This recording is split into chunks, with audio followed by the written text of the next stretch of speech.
There are places on this earth where the air itself grows thin, where the lungs labour and the heart races simply to sustain the act of standing still. Places where ancient builders chose, for reasons we struggle to comprehend, to haul stones weighing hundreds of tons up slopes that modern machinery would hesitate to climb. Places where entire cities were carved into cliffsides so sheer that a single misstep meant certain death, where temples were erected at altitudes that drain the strength from the strongest among us. And yet, the stones remain, the walls stand, the platforms endure, scattered across continents that had no contact, separated by oceans that should have made shared knowledge impossible. These high-altitude monuments share one haunting quality in common: they should not exist. Not where they are, not built the way they were, not without technologies we are told their builders never possessed. Consider what it means to construct at altitude. Every breath drawn at 4,000 meters carries only 60% of the oxygen available at sea level. The body weakens, concentration falters, strength drains with each passing hour, and yet we find, in precisely these places, some of the most ambitious and precise stonework ever achieved by human hands. We find walls fitted so tightly that paper cannot pass between the joints.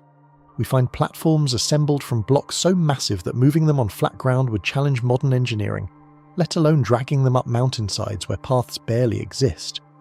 We find acoustic properties that seem intentional, alignments with celestial bodies that demand astronomical sophistication, and legends that speak of stones that floated, of builders who came from the sky, of knowledge that was old before the oldest civilizations we recognize had drawn their first breath. This journey will carry us upward, always upward through the thin air of the impossible. From the megalithic platforms of Saksaywaman high above the ancient Inca capital, to the cloud city of Choquequirao clinging to its Andean ridge. From the ghost kingdom of Guge carved into Tibet's frozen cliffs, to the mysterious sister site of Karahan Tepe rising above the Anatolian plain, and finally, to the ridge ruins of Taiwan that hint at connections to the submerged enigma of Yonaguni. Each site demands we ask the same questions. How was this built? Why here, of all places? And what knowledge, what capability, what purpose drove these ancient peoples to defy every practical consideration in pursuit of permanence among the clouds? The answers, if they exist at all, have grown thin as the air itself. Sit back, relax, and let us begin our ascent into the unknown. Our journey opens in Peru, where the Andes rise like a wall between jungle and coast, their peaks scraping at a sky that seems close enough to touch. Here, overlooking the ancient capital of Cusco at an elevation of 3,700 meters, sits one of the most astounding architectural achievements in human history. The fortress, if fortress it truly is, of Saksaywaman. At first glance from the valley below, it appears almost modest, a series of earthen terraces climbing the hillside above the city. Yet this impression dissolves entirely upon approach. What seemed like earthen walls reveal themselves as something else altogether. Stone, massive stone, blocks the size of houses, fitted together with a precision that defies rational explanation. The largest stones at Saksaywaman weigh an estimated 300 tons. That is the weight of a fully loaded commercial aircraft, balanced and fitted against its neighbours, with joints so tight that the blade of a knife cannot penetrate them. There is no mortar. There was never any need for mortar. The stones themselves, shaped with such exactitude that they grip one another across their irregular faces, have resisted 5 centuries of earthquakes that have reduced Spanish colonial buildings to rubble. The conquistadors who arrived in the 16th century gazed upon these walls and concluded, with the certainty of men who could not imagine such things built by those they sought to conquer, that demons must have assisted in their construction. They were not the last to invoke the supernatural. Mainstream archaeology attributes Saksaywaman to the Inca Empire, constructed beginning around 1400 CE under the direction of the Emperor Pachacuti. The standard interpretation holds that it served as a combination fortress and ceremonial centre, part of the broader sacralization of the Cusco Valley as the navel of the Inca world. Tens of thousands of labourers, the record suggests, worked over decades to quarry, transport and fit these stones into place. Bronze chisels and stone hammers were their tools. Llama hide ropes and log rollers and the patient application of muscle and leverage carried blocks weighing more than 200 tons up from quarries several kilometres away. It is a story of human determination triumphing over material limitation, of organised labour achieving what seems impossible through sheer collective will. Yet the closer one looks, the more difficult this explanation becomes to sustain without question. The stones at Saksaywaman are not simple rectangular blocks that might be shaped and stacked with relative efficiency. They are polygonal, each one unique, fitting against its neighbours like pieces of a three-dimensional puzzle of staggering complexity. Some blocks have dozens of angles, curves and surfaces that interlock with adjacent stones across multiple planes simultaneously. Reproducing even a single such joint with modern tools, as several experimental archaeology projects have demonstrated, requires months of careful work by skilled stonemasons using surveying equipment, power tools, and the accumulated knowledge of engineering science. The Inca, we are told, achieved this across thousands of stones, each unique, without metal harder than bronze, without written plans, without the mathematics we consider essential to such precision. How were these shapes conceived before they were cut? How did the masons know, standing before a raw block at the quarry, what impossible geometry to carve into its surface so that it would mate perfectly with stones already in place on a wall kilometres away? The standard answer invokes trial and error, patient grinding, stones offered up and removed and shaped again until the fit was achieved.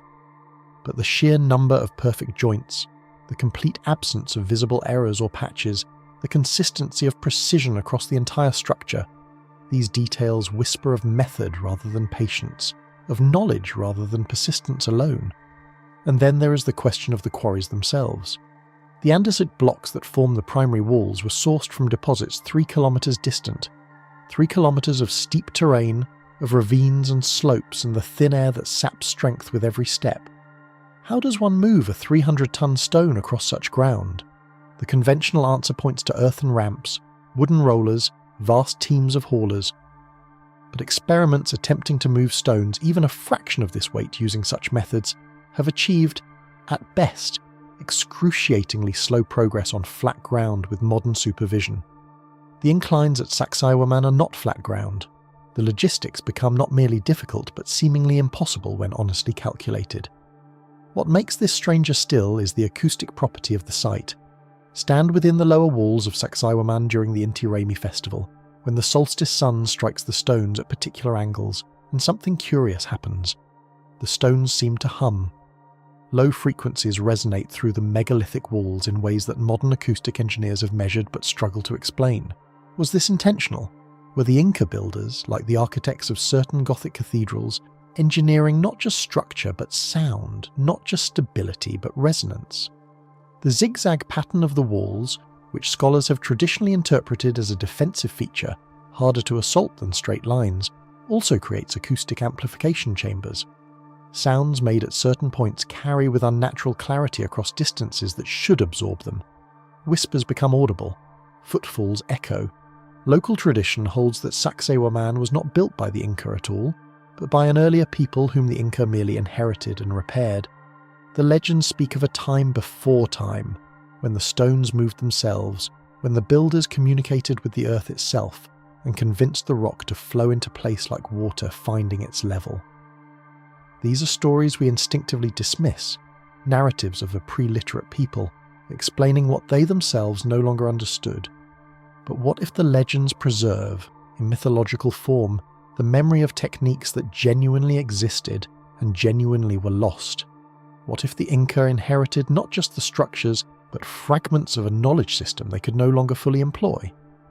Examining the walls of Saksaywaman closely, one notices something that guides rarely mention.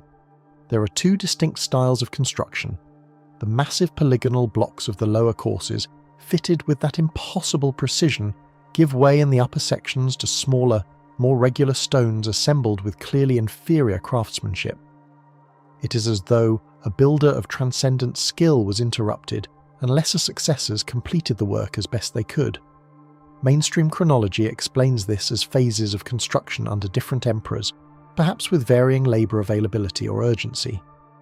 But the quality differential is not minor.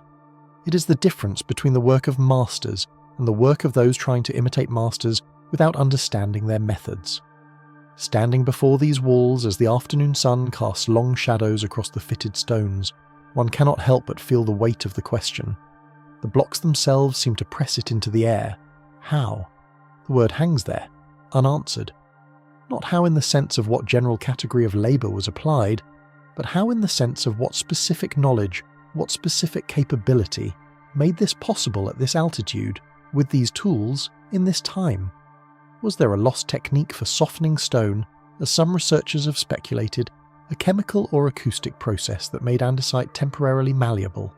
Were there mathematical principles for calculating polygonal fits that were transmitted orally and lost when the Spanish shattered the Inca world? Or was there something else entirely? Some capability we cannot even frame with our current understanding of what ancient peoples could achieve? The stones keep their silence. They have kept it for 6 centuries of colonial occupation, of earthquakes, of war and pilgrimage, and the endless footsteps of tourists who gaze upward and shake their heads in wonder. Whatever the builders knew, they did not leave written instructions. They did not draw diagrams. They finished their work and descended from this hill, and the knowledge faded from the world like mist burning off in the morning sun, but our ascent has only begun. From Saksaywaman, our journey carries us northwest and higher still, into the remote reaches of the Vilcabamba mountain range where another impossible city awaits. The trail to Choquequirao is not for the faint of heart. It descends 2,000 metres into the Apurimac River Canyon before climbing again, an equal ascent on the opposite slope, through cloud forest where the air itself seems to sweat, and the path narrows to a ribbon of packed earth clinging to vertiginous drops. Those who make this journey today, and they number only a fraction of those who visit Machu Picchu, do so over the course of 4 or 5 grueling days. They carry modern gear, follow maintained trails, benefit from bridges and waypoints established by the Peruvian government, and still they arrive exhausted, gasping, humbled by the sheer physical demand of simply reaching the site. The Inca reached this same spot carrying hewn stone. Choquequirao spreads across a mountain saddle at 3,000 metres elevation, its terraces cascading down impossible slopes, its temples and plazas and residential compounds occupying what should be uninhabitable terrain. Mainstream archaeology identifies it as an Inca administrative and religious centre, possibly built during the reign of Tupac Inca Yupanqui in the 15th century, possibly expanded by his successors. Its name, in the Quechua language, means cradle of gold, though whether this refers to actual treasure or to the quality of light that strikes its stones at dawn remains a matter of interpretation. What is beyond interpretation is the sheer ambition of the site's construction. The terraces of Choquequirao descend the mountainside in vast flights of agricultural platforms, each retained by precisely fitted stone walls, each representing the movement of thousands of tons of earth from one location to another across terrain that barely permits standing. Some of these terraces were purely decorative, embellished with white stone llamas laid into their surfaces in patterns visible only from specific vantage points across the canyon. This was ornamentation at a scale that beggars comprehension, aesthetic choice imposed on a landscape that fought back with every natural advantage. The builders were not merely creating agricultural space, they were sculpting the mountain itself into a statement of capability, a declaration that the constraints that bind ordinary humanity did not apply to them. Yet only 30% of Choquequirao has been excavated. The rest remains beneath centuries of accumulated vegetation, the cloud forest reclaiming what human hands briefly wrested from it. Archaeologists working at the site have uncovered evidence of sophisticated water management systems, channels and reservoirs that distributed rainfall and spring water across the complex with mathematical precision. They have found structures whose purpose remains unclear, rooms oriented toward astronomical events, platforms that may have served as observation points or ritual stages. And they have encountered, repeatedly, the same puzzle that haunts Saksaywaman: stone fitted to stone with joints so tight they seem fused rather than assembled. The acoustic properties of Choquequirao have received less attention than those of its more famous cousin. But locals who have spent years guiding visitors through the site speak of places where sound behaves strangely, where voices carry across impossible distances or disappear entirely within a few meters, where the wind makes music against the fitted stones that feels intentional, orchestrated, designed. Whether this represents deliberate acoustic engineering or a coincidence of topography and material, no one can say with certainty. The research has not been done. The site is too remote, too difficult to reach, too far from the infrastructure that modern science requires, and so Choquequirao keeps its secrets as thoroughly as Saksaywaman, perhaps more so. Its isolation, which once may have been its purpose, some scholars believe it served as a refuge during the Spanish conquest. A final hidden citadel where Inca resistance held out for decades, now serves to shield it from the scrutiny that might unlock its mysteries. What we know is limited. What we suspect is vast. And the questions multiply with each passing season of archaeological work. Why here? The question returns with insistent force. Of all the possible locations in the Andes, why choose this particular ridge, this particular saddle, this particular mountain? Was there something about this specific place that made it sacred before the first stone was laid? Local oral traditions speak of Choquequirao as a place where the veil between worlds grows thin, where ancestors can be contacted, where the energy of the earth itself rises to meet those who approach with proper reverence. These are the kinds of claims that modern empiricism struggles to address, not because they can be disproven, but because they cannot be measured. Yet consider what we do know. The Inca did not choose their major sacred sites randomly. Cusco itself was laid out as a living cosmogram, its streets and buildings encoding astronomical and mythological information that required sophisticated knowledge to design. Machu Picchu aligns with solar events and geological features in ways that cannot be coincidental. The entire Inca road system, stretching thousands of kilometers through some of the most challenging terrain on Earth, was oriented not merely by practical considerations, but by celestial and telluric principles that modern researchers are only beginning to decode. If Choquequirao was placed where it was for similar reasons, if its position in the landscape encodes meaning we have not yet learned to read, then its seeming impracticality may be precisely the point. The difficulty was the message. The impossibility was the purpose. The llama decorations on those terraces are oriented, it has been noted, towards specific peaks on the horizon. The peaks in question were themselves sacred, considered the dwellings of mountain spirits, whose favour was essential to the prosperity of the Inca realm. Standing on the terraces at sunrise, watching the light climb those distant slopes, one sees what the ancient builders saw, a conversation between earthly construction and celestial presence, each stone a syllable in a language that spoke not to human ears, but to something older and less easily named. Whether we call this religion or cosmology or something else entirely, it represents a mode of engagement with place that modern construction has abandoned almost entirely. We build where convenient, they built where meaningful, and the meaning, like the knowledge that enabled the building, has faded into legend and speculation. The journey continues. From the cloud forests of Peru, we travel west across the Pacific, then north and west again across the vast bulk of Asia, climbing always until we reach the roof of the world itself. Tibet rises from the earth like a fortress, the highest and largest plateau on the planet, girded by mountain ranges that defeated invasion for millennia. Here, at elevations where life itself becomes a negotiation with thin air and bitter cold, ancient peoples carved kingdoms into cliffsides that seem designed by nature to repel human presence. And of all these high-altitude monuments of the Tibetan world, none is more haunting, more mysterious, or more thoroughly lost than the kingdom of Guge. The ruins of Guge occupy a landscape of erosion and desolation in the far west of Tibet, near the headwaters of the Sutlej River, at an elevation of 4,500 meters. Here, millennia of wind and water have sculpted the earth into a labyrinth of canyons and pinnacles, a maze of vertical clay that local mythology attributes to divine rather than geological action. And here, beginning perhaps in the 9th century CE, a Buddhist kingdom established itself in chambers carved directly into these cliffs, in temples painted with murals of such exquisite beauty that early European explorers compared them to the finest work of the Italian Renaissance. At first sight, the ruins appear almost organic, the caves and structures blending so seamlessly into the eroded landscape that distinguishing construction from geology requires careful attention. But as one draws closer, the scale of human intervention becomes staggering. Over 1,000 caves perforate the cliffs, connected by tunnels and passages and vertiginous external stairs that cling to the rock face hundreds of meters above the canyon floor. Temples large enough to hold vast assemblies were carved entirely from living stone.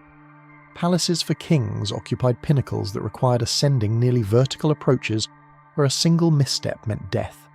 And all of this was accomplished at an altitude where the body screams for oxygen, where sustained physical labour becomes nearly impossible, where the cold can kill in hours without shelter.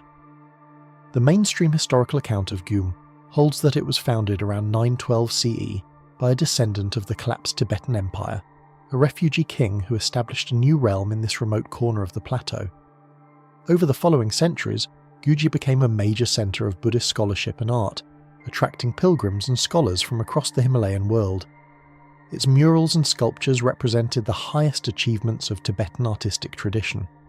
Its monks preserved and transmitted texts that might otherwise have been lost, and then, in the early 17th century, the kingdom fell. Invaded by a rival power from Ladakh, betrayed perhaps by internal conflict, Guge collapsed within a generation and was abandoned to the wind and the cold and the slow erosion that continues to this day.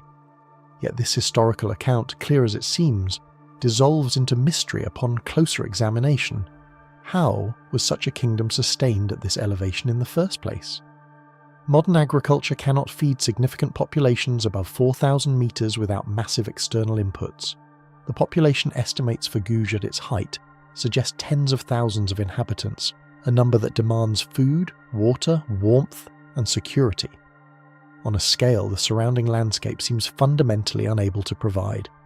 Where did the food come from? How was it transported and stored? What technological or organisational capabilities allowed a thriving civilization to persist for 7 centuries in conditions that would defeat most modern settlements? And then there is the artistry of the murals themselves, which present their own puzzle. The pigments used in Guge's painted temples include materials that could not have been sourced locally. Lapis lazuli from Afghanistan, gold leaf whose origins remain debated, mineral compounds that required sophisticated processing to prepare. These materials arrived at 4,500 metres elevation via trade routes that crossed some of the most formidable terrain on Earth. The logistics alone suggest networks of exchange and organisational capacity that the standard historical record struggles to fully explain. But it is the acoustic properties of certain chambers within Guge that have drawn the attention of researchers willing to venture beyond conventional archaeological frameworks. The throne room of the White Palace, carved deep into the cliff, demonstrates resonance patterns that amplify sound at specific frequencies while dampening others. Speak at certain pitches in this space, and your voice carries with unnatural clarity, as though the room itself were a living instrument designed to project authority. Local guides speak of singing caves within the complex, chambers where natural wind patterns interact with carved surfaces to produce sustained tonal sounds that ancient inhabitants may have interpreted as the voices of spirits or ancestors. Were these acoustic properties intentional? Did the builders of Guge understand principles of resonance and wave behaviour that allowed them to engineer sound as deliberately as they engineered structure? Or do these effects represent happy accidents, geological and architectural coincidences that acquired spiritual significance only after the fact? The evidence permits either interpretation and forecloses neither. What cannot be disputed is the sophistication of knowledge that Guge's construction required. The caves were not simply hollowed spaces but carefully designed environments, with ventilation channels to manage air quality, drainage systems to handle moisture, and structural supports carved from the native rock to prevent collapse. The external structures, including the towering ruins of temples that still rise above the canyon floor, were constructed from materials hauled up cliff faces where handholds had to be carved before construction could even begin. Every stone, every beam, every painted surface represents labour performed under conditions that would drive modern construction crews to despair. The legends of Guge speak of its fall in terms that mix history with something darker. The story goes that the king was captured and given a choice: convert to Islam or watch his subjects killed one by one. He chose martyrdom for all, and 100,000 inhabitants of Guge perished together, their bodies sealing the caves they had carved with such devotion. This number is certainly exaggerated, the kind of mythological inflation that attends catastrophe across all cultures. But excavations within certain chambers have uncovered human remains in quantities that suggest the end, whatever its precise nature, was violent and sudden. A kingdom that had thrived for 7 centuries vanished within a generation, and the knowledge that had built and sustained it vanished with it. Today, Guge stands as one of the least visited major archaeological sites on Earth.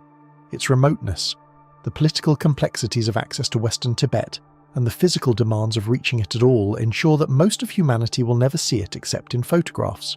And photographs cannot capture what those who have made the journey describe: the silence that seems to press inward from the empty sky, the wind that speaks through carved passages in tones that feel almost linguistic, the overwhelming presence of absence, of a culture that rose and flourished and disappeared so completely that even its disappearing has been largely forgotten. Standing at the base of the White Palace ruins as the sun sets over the western peaks, one cannot help but wonder what else has been lost.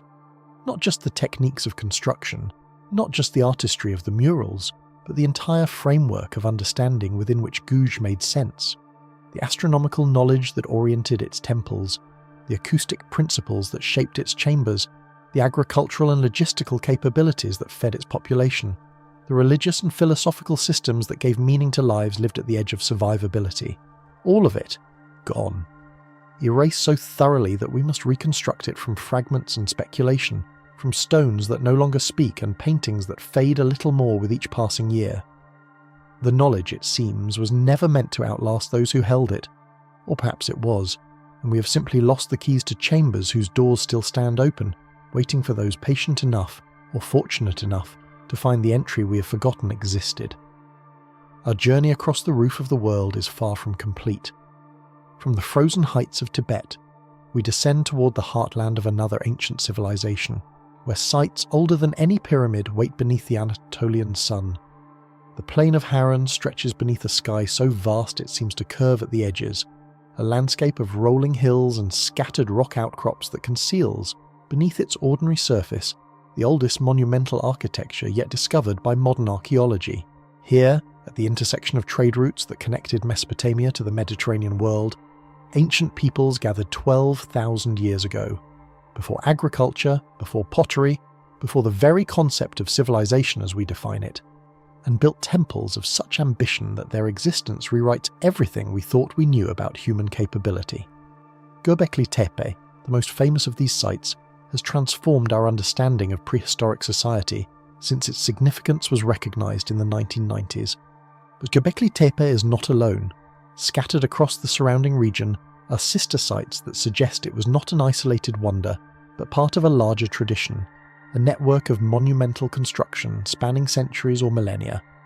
And of these sister sites, none is more intriguing than Karahan Tepe, located roughly 35 kilometers to the southeast, perched on a ridge that overlooks the plain from an elevation that commands views in every direction. Karahan Tepe emerged into scholarly consciousness only in the past decade, its systematic excavation beginning in 2019. Already it has yielded discoveries that challenge interpretations formed around Göbekli Tepe itself. Where Göbekli Tepe presents circular enclosures with T-shaped pillars arranged around a central pair, Karahan Tepe offers something different. A structure carved directly into the bedrock of the hilltop, a temple descending into the earth rather than rising above it, its pillars emerging from the living stone as though they were always there, waiting to be revealed rather than constructed. The main chamber of Karahan Tepe, now dubbed the headroom by archaeologists, contains 11 pillars carved in situ from the bedrock floor.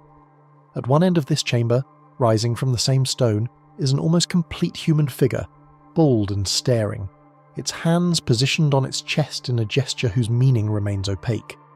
The face is unsettling in its directness, eyes wide, expression fixed, presence undeniable. This is not abstract ornamentation. This is portraiture of a kind, representation of a figure, priest, ancestor, deity, whose identity we can never recover. The chamber descends 11 meters into the bedrock, a depth that required the removal of hundreds of tons of solid limestone using tools that, according to conventional understanding, should not have existed in this period. The standard archaeological model places Karahan Tepe in the pre-pottery Neolithic, a time when humanity supposedly lacked metal implements, lacked the wheel, lacked draft animals, lacked every technological advantage we associate with monumental construction. And yet here, carved into the ridge with a precision that modern stonemasons would find demanding, stands a temple complex whose scale and sophistication exceed what such tools should permit. The pillars themselves present the first anomaly. Each rises from the floor in a single piece, not assembled from blocks but revealed through the systematic removal of the surrounding stone. To carve a pillar from bedrock requires not merely skill, but planning of an extraordinary order. The craftsman had to visualize the final form before removing the first chip, to understand exactly where the pillar would end and the floor would begin, to calculate the structural integrity of stone left standing while stone around it was cut away. A single miscalculation, a fracture line undetected, a hammer blow struck too forcefully, and months or years of labour would shatter into rubble. The 11 pillars of the headroom stand as testament to a success rate that speaks of either profound expertise or techniques we have not yet identified. The figure at the chamber's end compounds the mystery, rising nearly life-sized from the bedrock, bald head smooth and rounded, features rendered with an economy of detail that suggests mastery rather than limitation. This presence watches over the chamber with eyes that have remained open for more than 11,000 years. Carbon dating of organic materials found within the site places construction between 9400 and 8200 BCE, making Karahan Tepe contemporary with, or perhaps even older than the earliest phases of Göbekli Tepe. At this time, according to conventional chronology, human beings had not yet domesticated wheat. They had not yet invented pottery to store the grain they would eventually grow. They were, in the terminology of older textbooks, primitive hunter-gatherers living hand-to-mouth in small bands that followed migrating game across the Anatolian plateau.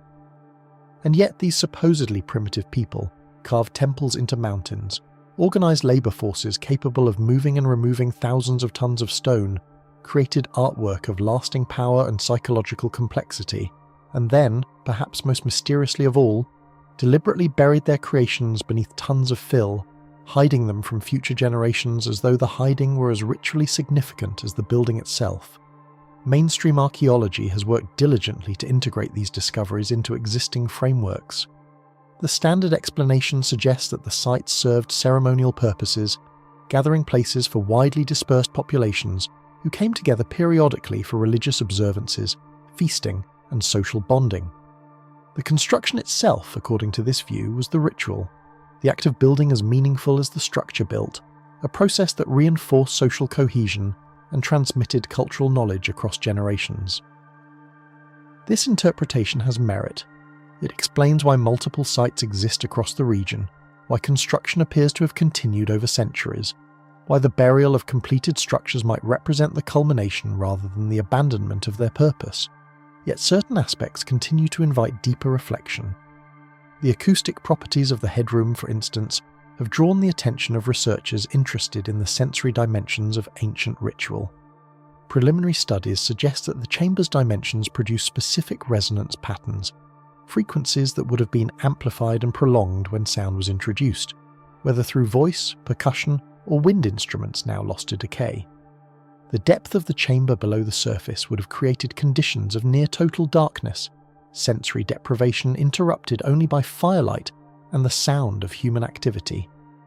Modern experiments in such environments demonstrate that extended exposure to resonant frequencies in darkness can induce altered states of consciousness, visions, experiences that participants describe as profoundly meaningful. Were the builders of Karahan Tepe aware of these effects? Did they design their chambers specifically to produce them, manipulating acoustics and environment to facilitate contact with realms beyond ordinary perception? The evidence neither confirms nor denies such possibilities. The stones remain silent on their builders' intentions, offering form without explanation, presence without narrative. The figure's gesture adds another layer of uncertainty.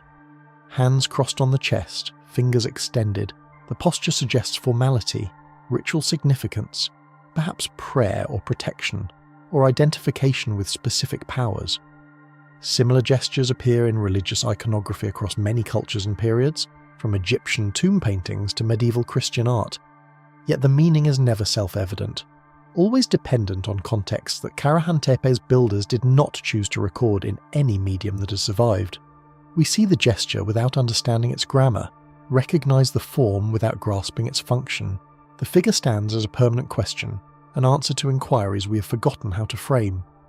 More puzzling still is the relationship between Karahan Tepe and its famous sibling 35 kilometers to the northwest. Göbekli Tepe's circular enclosures, with their twin central pillars surrounded by smaller pillars in rings, suggest a cosmological scheme, Above and below, centre and periphery, perhaps the axis mundi linking earth to sky. Karahan Tepe's architecture operates on different principles: descent into earth rather than erection above it, emergence from bedrock rather than assembly from quarried blocks, a single dominant figure rather than paired abstractions. Are these variations on a shared theme, or evidence of distinct traditions that merely overlapped in time and space? Did the builders of one site know of the other? Were they rivals, collaborators, branches of a single priestly class who specialised in different techniques? The 35 kilometres separating the sites would have been a day's walk for ancient feet, close enough for regular contact, far enough for independent development. The evidence supports multiple interpretations, none of which can be confirmed with current knowledge. What we can say with confidence is that both sites were deliberately concealed.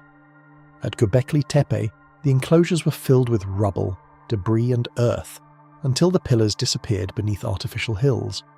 At Karahan Tepe, similar processes appear to have occurred, though excavation is still in early stages, and the full extent of burial remains to be documented. This pattern, build, use, bury, repeats across the region, suggesting it was intentional rather than incidental, ritual rather than abandonment. But why? Why invest generations of labour in construction only to erase the results? One possibility, increasingly entertained by researchers, is that the burial was protective. The builders may have believed they were preserving their work for future recovery, hiding sacred spaces from enemies or from periods of cosmic danger, entombing power until conditions warranted its release. If so, modern excavation represents not discovery, but reactivation, the unsealing of chambers that were always meant to be reopened, though by whom, and when, and for what purpose, the builders left no instructions we have learned to read. The ridge on which Karahan Tepe stands offers views across the Harran Plain that would have allowed its occupants to observe the movements of sun and stars with unobstructed clarity. Archaeoastronomical analysis of the site's orientation has yielded preliminary results suggesting alignment with specific celestial events: solstices, equinoxes, the rising of particular stars at particular seasons. Such alignments appear throughout the monumental architecture of prehistory, from Stonehenge to the Egyptian pyramids to Mesoamerican temples, indicating that astronomical observation was among the earliest and most universal of human intellectual achievements.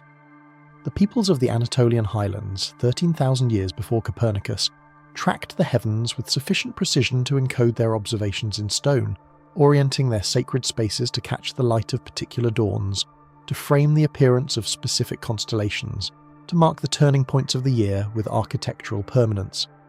This was not passive observation but active engagement, an effort to align human activity with cosmic cycles, to participate in rhythms that transcended individual lives and connected mortal endeavours to eternal patterns. The craftsmanship evident in Karahan Tepe's carvings extends beyond the central figure to include reliefs of animals, geometric patterns, and abstract symbols whose meanings remain contested. Snakes appear frequently, their sinuous forms winding across pillars and walls in patterns that seem too regular for decoration, too systematic for randomness. In many mythological traditions, snakes represent renewal, wisdom, the threshold between worlds, the guardians of sacred knowledge. Their prominence at Karahan Tepe suggests symbolic significance, placement within a cosmological scheme that gave snakes particular roles and meanings. But which roles? Which meanings? The symbols resist translation, their language locked behind doors we have not yet learned to open. Other animals appear as well: wild boar, foxes, birds of species not always identifiable from stylized representations. Each presumably carried associations now lost, characteristics that made them appropriate for particular locations, particular messages, particular powers invoked or propitiated. The density of animal imagery in pre-pottery Neolithic sites has led some researchers to suggest shamanic traditions, practices in which human specialists entered altered states of consciousness to communicate with animal spirits, gain their powers, mediate between human communities and the forces governing game, weather, fertility, death. Such practices are documented ethnographically across many traditional societies. Their projection onto ancient Anatolia is speculative but not unreasonable. The spaces carved into Karahan Tepe's ridge could have served as chambers for such encounters, environments engineered to facilitate the crossing of thresholds, the dissolution of boundaries between human and animal, ordinary consciousness and visionary states. Standing at the edge of the excavation as evening shadows lengthen across the Karahan Plain, one cannot help but feel the weight of years accumulated here. 11,000 summers have passed since hands now dust-shaped these stones. Empires have risen and fallen: Sumer, Akkad, Babylon, Assyria, Persia, Rome, Byzantium, the Caliphate, the Ottomans, the Turkish Republic, while the ridge kept its secrets beneath accumulating soil. Generations of farmers ploughed the fields below, never knowing what lay buried on the heights above. Shepherds passed with their flocks, seeking shade in depressions that were actually the filled entrances to chambers older than agriculture, older than herding, older than any human activity except the hunting and gathering that supposedly characterized this period. The knowledge of what lay here was lost so completely that when modern archaeology began, scholars assumed the region had no significant prehistoric remains, assumed that the development of civilization began elsewhere and arrived here only later. How many other sites remain hidden across the rolling hills, awaiting the chance erosion, the fortunate construction project, the systematic survey that will bring them back into human awareness? The landscape that seems so empty, so unremarkable, may conceal beneath its surface an entire chapter of human history that conventional understanding has yet to acknowledge. The techniques used at Karahan Tepe present puzzles that grow more perplexing with study. The removal of stone required to carve the headroom, not merely the pillars and figure but the entire negative space of the chamber itself, would have generated thousands of tons of rubble. Where did it go? No corresponding dumps have been identified in the immediate vicinity, suggesting either that the material was carried substantial distances or that it was incorporated into structures not yet discovered or no longer surviving. Modern quarrying with powered equipment produces similar challenges, addressed through machinery, transportation networks, planned disposal sites. The pre-pottery Neolithic populations who worked this ridge had none of these advantages, yet managed the logistics of massive material removal across extended periods with apparent success. The labour investment implied by the site's scale suggests either much larger populations than archaeology has previously recognised in this region, or much longer construction periods, or much more effective techniques than stone tools should permit. Each possibility carries implications that challenge established frameworks. The preservation of the site itself raises questions. While burial protected the structures from weathering and human disturbance, it also created conditions that accelerated certain forms of decay. Organic materials, wood, fibre, leather, flesh, have rotted entirely away, leaving only stone to testify to their creator's presence. Any painted surfaces have lost their pigments. Any texts inscribed on perishable media have vanished without trace. We see the skeleton of a culture, its bones exposed, while everything that made those bones move and speak and think has dissolved into the earth that preserved their setting. The figure in the headroom stares out with unblinking eyes, and we stare back, and the conversation between us is entirely one-sided. We pose questions to which no answers will ever come, not because the answers are difficult, but because the very language in which they were framed has been forgotten beyond recovery. Our journey descends now from the Anatolian highlands toward waters stranger still, toward a discovery so improbable that decades after its first documentation, researchers continue to debate whether it should be classified as archaeological at all. Leaving behind the ancient temples of Karahan Tepe, we travel east and then south, crossing the breadth of Asia, passing over mountains and plains and coastlines until the Pacific Ocean spreads before us, vast and blue and concealing secrets in its depths. Off the southernmost tip of Japan's Ryukyu Islands, where currents from the Philippine Sea meet the East China Sea in waters that shift between tropical warmth and subtropical chill, lies Yonaguni, a small island whose surface offers little to distinguish it from dozens of similar formations scattered across the western Pacific. Rugged coastlines, volcanic soil, subtropical vegetation, a fishing community whose ancestors arrived from Taiwan or mainland Asia, in migrations now counted in millennia rather than centuries. Unremarkable, one might think, an island like many others. Yet beneath the waters off Yonaguni's southern coast, something waits that resists easy classification. The Yonaguni Monument, as it has come to be called, was first noticed by a local diver named Choquequirao in 1986.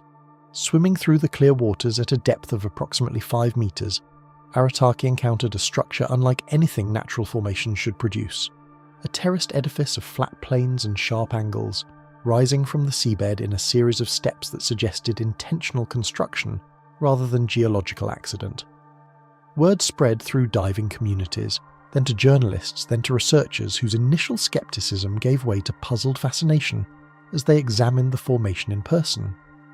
The main structure extends roughly 50 meters by 20 meters, rising in a series of platforms to a height of approximately 25 meters from the seabed. Its surfaces display what appear to be right angles, parallel lines, symmetrical arrangements that the random forces of geology should not produce. Channels run through portions of the stone that seem too regular for natural erosion. Holes appear at intervals that suggest systematic placement. A feature near the top of the monument has been interpreted by some observers as a crude face or head, though this identification remains highly contested. Mainstream geology offers explanations grounded in known processes. The stone of the Yonaguni region is mudstone and sandstone, materials that fracture along natural cleavage planes when subjected to tectonic stress or differential weathering.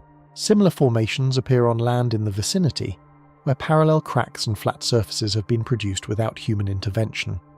The monument may be nothing more than natural bedrock shaped by the same forces that operate throughout the region. Its apparent regularity an artifact of human pattern recognition rather than human construction. This explanation is parsimonious, requiring no revision of existing frameworks, no assumption of submerged civilizations, no rewriting of history. Yet certain features continue to invite deeper investigation. The twin megaliths at the monument's western edge, for instance, stand approximately 3 meters tall in water that would have been dry land during the last glacial maximum, when sea levels were more than 100 meters lower than today. Their placement suggests paired pillars, a motif that echoes through ancient architecture from Göbekli Tepe to Egypt to Mesoamerica, though whether this represents intentional construction or coincidental erosion remains impossible to determine conclusively. Markings on the stone surface have been interpreted by some researchers as tool marks, evidence of human modification, though others attribute them to natural scratching by marine organisms or the grinding of waves and sediment across millennia. The face-like feature, viewed from certain angles, resembles moai statues or other anthropomorphic carvings found across the Pacific. From other angles, it dissolves into random protuberances that require imagination to assemble into a face at all. What makes the Yonaguni monument particularly tantalizing is its location within a broader landscape that has only begun to receive systematic attention. The waters between Japan's Ryukyu chain and Taiwan's eastern coast conceal topography that was once dry land, hills and valleys and coastlines now submerged beneath waters that rose as Ice Age glaciers melted and the oceans reclaimed territory they had yielded during colder epochs. If human populations lived in this region during the glacial maximum, and evidence suggests they did, leaving behind stone tools and occupation debris on islands that remain above water, then their coastal settlements, their fishing camps, their possible temples or monuments would now lie beneath the sea, accessible only to divers willing to search waters that remain largely unexplored. Taiwan's eastern ridges extend beneath the surface toward the Ryukyu chain, in a submarine topography that mirrors its above-water counterpart. And here, in waters even less studied than those around Yonaguni, scattered reports have emerged of formations that resist easy explanation. Divers describe walls of fitted stone, platforms too regular for natural geology, arrangements that suggest human activity rather than blind geological process. These reports remain anecdotal, unsystematized, neither confirmed nor refuted by rigorous investigation. The logistics of underwater archaeology are demanding, requiring specialized equipment, trained personnel, and funding sources willing to invest in searches that may yield nothing but natural rock. The Taiwan Strait and the waters east of Taiwan remain among the most understudied regions in global marine archaeology. Their potential contents unknown because the resources to survey them have never been allocated. What we can say is that populations capable of maritime travel have inhabited this region for tens of thousands of years. The colonization of Australia, occurring at least 50,000 years ago, required ocean crossings that demonstrate Paleolithic humanity's ability to build boats, navigate currents, and survive journeys across open water. The peoples who made those journeys left descendants throughout the Pacific, including the ancestors of Taiwan's indigenous populations and the Ryukyuan peoples whose history stretches back into prehistoric depths. If these peoples built structures on land that is now beneath the sea, those structures would be there still, preserved by the same waters that concealed Yonaguni's enigma until a chance dive brought it to modern attention. The absence of confirmed discoveries proves nothing except that comprehensive searches have not been conducted. The ocean keeps its secrets until specifically asked to surrender them, and we have barely begun to formulate the questions. The Yonaguni monument, whether natural or artificial, serves as a reminder that the past is far stranger than comfortable narratives suggest.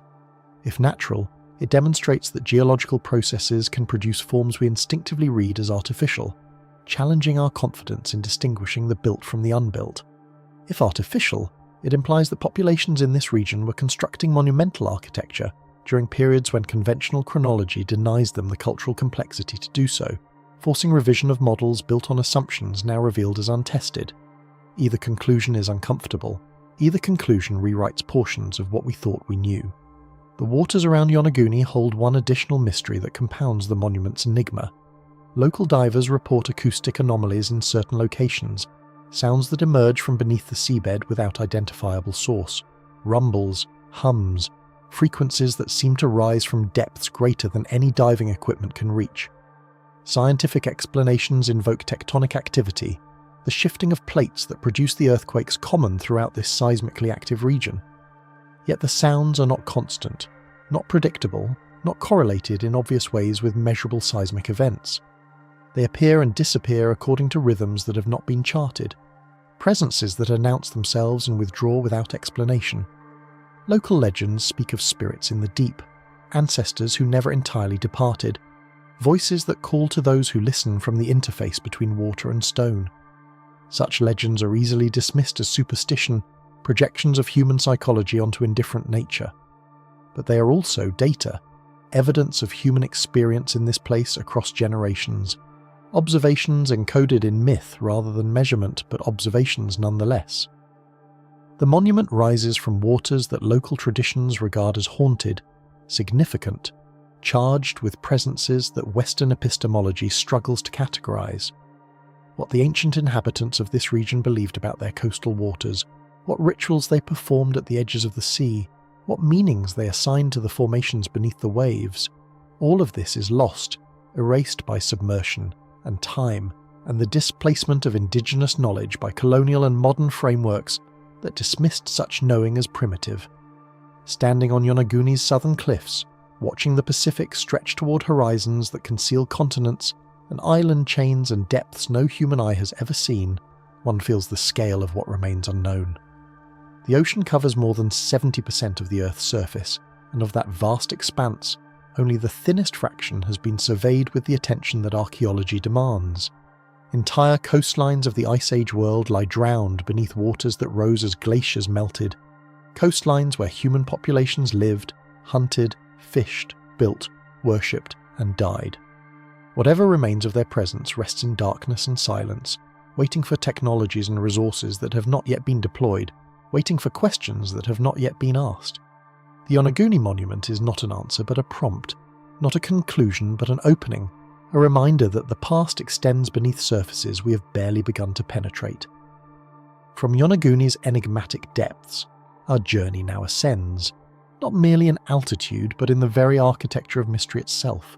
We leave behind the drowned terraces and the whispered acoustics of the Pacific floor, rising toward peaks where the air thins and the questions only multiply.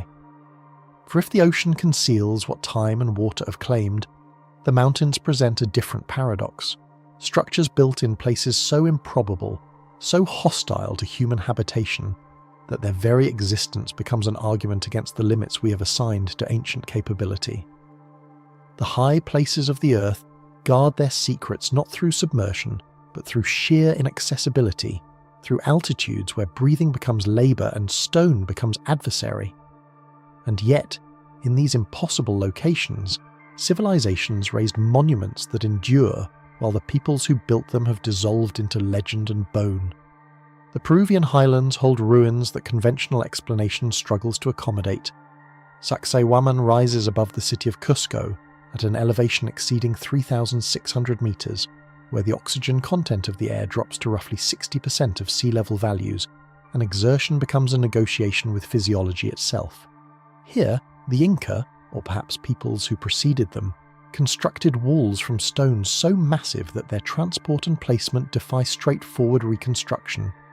The largest blocks exceed 300 tons, dimensions that dwarf the megaliths of Stonehenge, rival the heaviest elements of the Great Pyramid, approach the limits of what modern industrial equipment can manipulate without specialized planning. These stones were not merely stacked but fitted. Their surfaces worked to achieve joints so precise that the famous blade test applies. No knife, no paper, no beam of light passes between them. The stones lock together without mortar, without metal pins, without any binding agent except their own weight and the perfection of their contact surfaces. They have survived 5 centuries of earthquakes that levelled Spanish colonial construction built nearby, the megalithic courses shifting slightly with each tremor and then settling back into configurations that maintain their integrity. The Inca walls flex where rigid structures fracture. They absorb energy that shatters alternatives. They embody engineering principles that anticipate stresses modern analysis can measure but ancient builders should not, by conventional reckoning, have understood. Mainstream archaeology attributes Saksaywaman to the Inca Empire, dating primary construction to the 15th century under the rulers Pachacuti and his successors.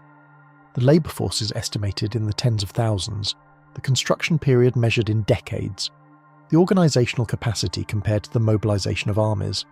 Spanish chronicles describe the fortress, if fortress it was, as a marvel that impressed conquistadors accustomed to European castles, a structure they compared favourably to anything in the Old World. The Inca themselves, according to these same chronicles, claimed the walls had always been there, that the massive lower courses preceded their civilization and belonged to an earlier age whose builders they could not name. Such claims are easily dismissed as mythologizing, as the universal human tendency to attribute ancestral works to giants or gods rather than acknowledging the labour of forgotten generations. And yet the distinction the Inca drew between the lower megalithic courses and the smaller, more regular stones of the upper sections corresponds to observable differences in construction technique, differences that some researchers interpret as evidence of multiple building phases separated by considerable time. The smaller upper stones fit the Inca style documented at other sites throughout their empire. The massive lower blocks do not. They resemble instead the megalithic traditions of Tiwanaku to the south, Pumapunku with its impossible precision, cultures that flourished and declined centuries before the Inca rose to dominance. Were the Inca builders? Or were they inheritors? Did they construct Saksaywaman from foundation to parapet? Or did they build upon a base laid by predecessors whose methods they could admire but not replicate? The precision of the stonework invites scrutiny that does not resolve into comfortable conclusions. The surfaces of the largest blocks show marks that have been variously interpreted as tool traces, natural fracture patterns, or evidence of techniques that remain unidentified. Some blocks display small protrusions, knobs that might have served as grips for ropes during transport, or might have held some ritual significance, or might represent unfinished work abandoned mid-process. The angles at which blocks meet frequently deviate from 90 degrees, yet the joints remain perfect along their entire length, suggesting that each stone was worked to fit its specific neighbours rather than cut to standard shapes that could be assembled interchangeably. This approach, custom fitting rather than modular standardization, implies either extraordinary patience and skill or methods of shaping stone that we have not successfully reconstructed. Experimental archaeology has attempted to replicate the Saksaywaman joints using tools available to Andean cultures: bronze implements, harder stone hammers, sand abrasives, time measured in months per block. The results approximate but do not duplicate the originals. The experimental joints are good, sometimes very good, but they are not perfect in the way the ancient joints are perfect. Something remains missing from the reconstruction, some knowledge that guided the original work and has not been recovered from the archaeological record. What did the builders know that we have not rediscovered? What techniques guided hands that shaped stones larger than modern construction, typically attempts in contexts of comparable precision? And why, after the Spanish conquest, did the ability to produce such work vanish so completely that even the descendants of the builders could not explain their ancestors' methods. Ascending from the Saksaywaman complex, the eye follows ridgelines that disappear into clouds, peaks that exceed 6,000 meters, terrain so vertical that trails become ladders, and oxygen becomes a luxury that altitude grudgingly rations. Somewhere in those mountains, invisible from Cusco, hidden behind lesser ranges and accessible only through days of difficult trekking, lies Choquequirao, the cradle of gold, a site that rivals Machu Picchu in scale and surpasses it in remoteness. Fewer than 30% of Choquequirao's structures have been excavated.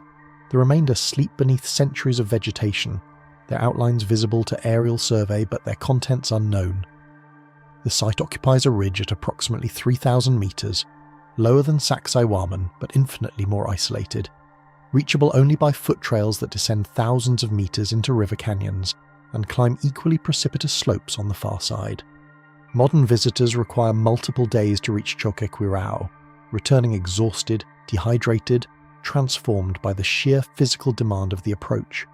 The Inca, or whoever built the original foundations, made this journey while carrying tools, supplies, and the materials necessary to construct a city of stone terraces, temples, plazas, and residential compounds. They did so in an environment where a single misstep means a fall of hundreds of meters, where weather shifts without warning from tropical heat to freezing rain, where the human body operates at permanent deficit because the air cannot supply the oxygen that effort demands. Why here? The question haunts every visitor who survives the approach and stands among Choquequirao's silent plazas. Machu Picchu, at least, commanded a strategic position along trade routes between highlands and jungle. Its location served political and economic functions that justify the investment of construction. Choquequirao offers no such obvious utility. It is not on the way to anywhere. It guards no pass, controls no resource, overlooks no territory worth defending. Its existence seems almost gratuitous, a statement of capability rather than necessity, a demonstration that the builders could construct a city in a place where construction should have been impossible. Some researchers propose that Choquequirao served as a refuge, a last redoubt where Inca resistance survived Spanish conquest for decades after the fall of Cusco. Others suggest ceremonial functions, pilgrimage destinations, astronomical observatories positioned to capture specific alignments with peaks and horizons. None of these explanations feels complete. None accounts for the sheer scale of the construction, the labour invested, the lives certainly lost to accidents and altitude, and the thousand hazards of building on the edge of the abyss. The builders of Choquequirao accepted costs that no rational calculation would justify, pursued purposes that transcended the economic and strategic frameworks through which modern analysis attempts to comprehend ancient decisions. What called them to this impossible place? What power or vision or knowledge made the construction of a cloud city seem not merely feasible, but necessary? The stonework at Choquequirao echoes Inca traditions documented elsewhere. Fitted blocks, trapezoidal doorways, terraces that cascade down slopes too steep for agriculture, yet precisely leveled to catch sunlight and channel water. The agricultural terraces alone represent an engineering achievement that scholars continue to study, each level designed to create distinct microclimates, each wall oriented to maximize solar exposure while minimizing erosion. The entire system integrated with channels and fountains that distributed water from sources high above the complex. The Inca understood hydrology, agronomy, climatology, soil mechanics, disciplines that modern universities separate into departments, but that ancient builders somehow unified in constructions that functioned as single organisms. Choquequirao was not merely a place where people lived, it was a machine for living, optimized for conditions that should have prohibited permanent settlement. The knowledge that designed such a machine did not emerge spontaneously. It accumulated across generations, refined through experiment and failure, encoded in traditions that the Spanish conquest interrupted before they could be transmitted to descendants who might have preserved them. The builders of Choquequirao knew things. They understood principles that we are only now rediscovering through scientific instruments they never possessed. And when their civilization fell, when disease and violence and cultural suppression erased the continuity through which knowledge passes, their understanding vanished with them, leaving only stone witnesses that demonstrate achievement without explaining method. Our journey turns now from the Americas toward a plateau even higher, even more hostile, even more impossible as a setting for civilization. The Tibetan plateau averages over 4,500 meters, an elevation where permanent settlement strains human physiology to its adaptive limits. Here, in the western reaches of this rooftop of the world, the kingdom of Guge flourished for 7 centuries before its abrupt collapse in the 17th century, leaving behind cave complexes, temples and fortifications carved into cliffs that drop hundreds of meters to river valleys below. The Guge capital, Tsaparang, represents one of the most remarkable archaeological sites on Earth, a vertical city of over 300 caves connected by tunnels, staircases and passages that thread through sandstone so friable it crumbles at a touch. Yet the structures carved into it have survived a millennium of freeze-thaw cycles, of winds that strip exposed surfaces like sandpaper, of earthquakes that periodically reshape the entire Himalayan region. The kingdom of Guge emerged from the collapse of the Tibetan Empire in the 9th century, founded by a branch of the royal family that fled westward and established a new realm in territory so remote that central powers could not reach it.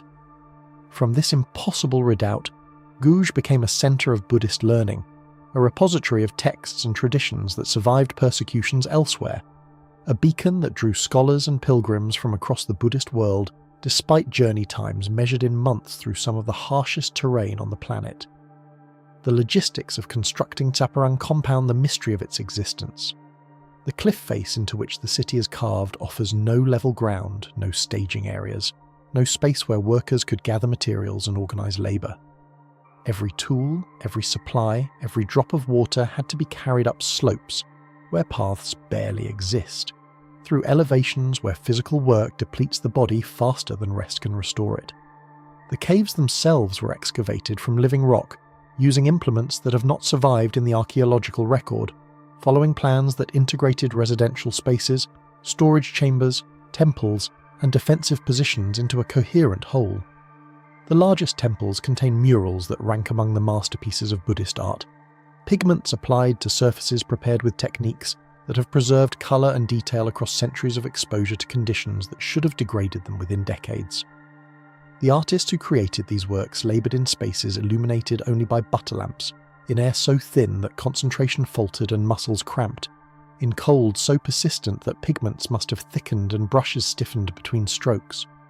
Yet the results display sophistication that rivals any painted surface anywhere in the world, evidence of training and tradition, an accumulated technique that Guge inherited from predecessors and refined across generations of practice. What strikes visitors to Tsaparang most powerfully is not any single structure but the integration of the whole. The city functions as a vertical organism, its caves and passages distributed according to social hierarchy, royalty at the summit, commoners below, defensive barriers at approaches that funnel any attacker through killing grounds, where handfuls of defenders could hold against multitudes. The engineering reflects not only construction skill, but strategic sophistication, understanding of logistics and defensive theory that suggests either contact with military traditions from distant regions or independent development of principles that required centuries of conflict to formulate elsewhere. The kingdom of Guge was not merely religious, it was political, military, commercial, a node in trade networks that connected India, Tibet, Central Asia and China through mountain passes that should have been impassable, yet somehow were not. Goods flowed through Guge, salt, wool, gold, pigments, texts, ideas, carried by merchants and pilgrims who accepted risks that modern travellers cannot comprehend in exchange for profits and merits that made the risks worthwhile. The kingdom thrived in conditions that should have prohibited anything beyond bare subsistence, conditions that demanded everything human ingenuity could provide just to maintain life from one season to the next. Yet Guge produced art, scholarship, architecture, institutions that persisted for 700 years before sudden catastrophe brought them to an end. The fall of Guge remains incompletely understood. Invasions from neighbouring kingdoms, internal conflicts, perhaps drought or resource depletion, or combinations of factors that surviving records do not clarify. What is clear is the abruptness. The kingdom existed, flourished, and then did not. Its population dispersed or dead, its knowledge scattered or lost, its vertical city abandoned to wind and silence. When Western explorers reached Tsaparang in the 19th century, they found temples still containing sacred objects, murals still displaying colours that decades of neglect had not erased, passages still leading to chambers that had not been opened since the last inhabitants fled. The Guge kingdom had become a time capsule, a frozen moment from which the human element had been subtracted, leaving only the material traces of what had once been a living civilization. Those traces speak of capabilities we struggle to account for, of knowledge that enabled construction in conditions that should have prevented it, of techniques that transformed vertical cliff faces into habitable space and bare survival into cultural flourishing. The people of Guge knew things. They understood principles that we have not reconstructed from the ruins they left. And when their kingdom fell, when the threads of transmission snapped, that knowledge vanished into the same silence that swallowed the builders of Choquequirao, the masons of Saksaywaman, the architects, if architects there were, of Yonaguni's submerged terraces. The pattern repeats across continents, across millennia, across contexts so different that commonality seems impossible yet emerges nonetheless. In southeastern Turkey, above the Anatolian plain that witnessed the birth of agriculture and the first permanent settlements, Karahan Tepe rises from limestone ridges at an elevation that commands horizons extending scores of kilometres in every direction. Sister site to the famous Göbekli Tepe, Karahan Tepe has only recently revealed its full significance, excavations ongoing as of this narration, each season uncovering structures that push the boundaries of what hunter-gatherer societies should have been capable of constructing. The site dates to approximately 11,000 years ago, the end of the last ice age, a period when conventional models insist that human populations lived in small mobile bands, following game and gathering plants, lacking the social organisation to mobilise labour for monumental construction. Yet Karahan Tepe contains carved pillars weighing tons, subterranean chambers cut from bedrock, sculptural elements depicting humans and animals with skill that implies long traditions of artistic training, all produced by people who had not yet domesticated crops or animals, who possessed no metals, no wheels, no written records through which to coordinate complex undertakings. The existence of Karahan Tepe, like Göbekli Tepe before it, does not merely surprise, it contradicts. It demands revision of frameworks built on assumptions that these sites expose as premature. The carvings at Karahan Tepe include depictions of snakes, of predators, of humanoid figures with features that do not resolve into comfortable categories. Some pillars bear reliefs that researchers interpret as humans, their bodies stylized, their faces either absent or worn beyond recognition, their postures suggesting activities whose meaning remains opaque. Other carvings show animals in poses that combine naturalistic observation with symbolic abstraction, as if the carvers sought to capture not merely appearance but essence, not merely form but spirit. The acoustic properties of the underground chambers have begun to attract attention from researchers who study ancient sound environments. Preliminary measurements suggesting that the spaces were designed, or at least fortuitously shaped, to amplify and modify human vocalization in ways that produce altered states of consciousness. Chanting in such spaces, humming, drumming, any rhythmic sound-making would have been transformed by the architecture, reflected and resonated until the boundaries between sound and silence, between voice and echo, between individual and collective blurred into experiences that modern psychology would classify as trance, as transcendence, as contact with realities that ordinary waking consciousness cannot perceive. Were the builders of Karahan Tepe seeking such experiences? Did they understand the acoustic principles that produced them, or did they discover the effects empirically and construct the spaces to maximize phenomena they attributed to divine presence rather than physics? The questions multiply without generating answers, each excavation season adding data that deepens rather than resolves the mysteries the site presents.